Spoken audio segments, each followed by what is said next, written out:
ഒരു വധുവിനെ സംബന്ധിച്ച് അവളുടെ ജീവിതത്തിലെ പുതിയ അധ്യായത്തിന്റെ തുടക്കമാണ് അവളുടെ വിവാഹ ദിവസം. ആ ഒരു ദിവസത്തിൽ അവളുടെ പുഞ്ചിരിക്ക് മാറ്റു കൂട്ടുന്നതിൽ അവളുടെ വിവാഹ വസ്ത്രത്തിന് വലിയൊരു പങ്ക് തന്നെയുണ്ട്. അപ്പൊ അവളെ ഒരു മഹാറാണിയാക്കാൻ വേണ്ടി ഞാൻ ഇന്ന് കൊണ്ടുവന്നിരിക്കുന്ന കുറച്ച് പേസ്റ്റൽ സാരീസിന്റെ കളക്ഷൻസ് ആണ്. പൊതുവെ ക്രിസ്ത്യൻ ബ്രൈഡ്സ് എന്ന് പറയുമ്പോൾ എല്ലാവർക്കും ഒരു വൈറ്റ് സാരി കൊടുത്ത ബ്രൈഡിനെ ആയിരിക്കും മനസ്സിലേക്ക് വരുന്നത്.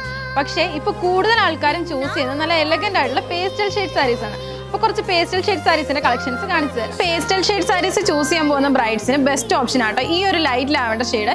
സാരിയുടെ ബോഡി ത്രൂ ഔട്ട് സിൽവർ സെറിയിൽ ബ്രൊക്കേഡ് ഡിസൈൻ ആണ് കൊടുത്തിരിക്കുന്നത്. ഒരു വെറൈറ്റി കളർ ചൂസ് ചെയ്യാൻ ആഗ്രഹിക്കുന്ന ബ്രൈഡ്സിന് പറ്റിയ കളേഴ്സ് ആട്ടോ ഈ ഒരു പൗഡർ ബ്ലൂ ഷെയ്ഡും അതുപോലെ ഈ ഒരു ബേക്കർ ഗ്രീൻ ഷെയ്ഡും. രണ്ട് സാരിയുടെയും ബോഡി ത്രൂ ഔട്ട് നല്ല ഹെവി ആയിട്ട് ബ്രൊക്കേഡ് ഡിസൈൻസ് ആണ് കൊടുത്തിരിക്കുന്നത്. ഇത് ഇത്രയും നേരം കണ്ട ബ്രൈഡൽ സാരീസിന് കുറച്ച് ഡിഫറെന്റ് ആട്ടോ ഈ ഒരു സാരി. നല്ലൊരു കാഞ്ചീപുരം സാരിയാണ്, അത് പീച്ച് ഷെയ്ഡിലാണ് വരുന്നത്. ഒരു സിമ്പിൾ ബ്രൈഡൽ ലുക്ക് ഒക്കെ ക്രിയേറ്റ് ചെയ്യേണ്ട ബ്രൈഡ്സിന് ബെസ്റ്റ് ഓപ്ഷൻ ആട്ടോ ഈ ഒരു സാരി. ഈ ഒരു സാരിയുടെ body throughout golden and silver സെറിയിൽ ഫ്ലോറൽ ഡിസൈൻസ് ആണ് കൊടുത്തിരിക്കുന്നത്. ഇനി ഞാൻ ഈ വെയർ ഇരിക്കുന്നത് നല്ലൊരു ബേബി പിങ്ക് ഷെയ്ഡിൽ വരുന്ന കാഞ്ചീപുരം സാരി ആട്ടോ. ഈ ഒരു സാരിയുടെ ബോഡി ത്രൂ ഔട്ട് സിൽവർ സെറിയിൽ ബ്രൊക്കേഡ് ഡിസൈൻസ് ആണ് കൊടുത്തിരിക്കുന്നത്. അപ്പൊ ഇത്രയും ഷെയ്ഡ്സ് അല്ല കേട്ടോ, ഒരുപാട് വെറൈറ്റി പേസ്റ്റൽ ഷെയ്ഡ് സാരീസ് നമുക്ക് അവൈലബിൾ ആണ്. അപ്പൊ ഇതിന്റെയൊക്കെ കൂടുതൽ ഡീറ്റെയിൽസ് അറിയാനും പർച്ചേസ് ചെയ്യാനും താഴെ കാണുന്ന വാട്സ്ആപ്പ് നമ്പറിലോ അല്ലെങ്കിൽ നമ്മുടെ ഷോപ്പിൽ ഡയറക്റ്റ് ഒന്ന് പർച്ചേസ് ചെയ്യാവുന്നതാണ്. അപ്പൊ നമ്മുടെ ഷോപ്പിന്റെ ലൊക്കേഷൻ മറക്കണ്ട, near private bus stand IMA road Thodupuzha.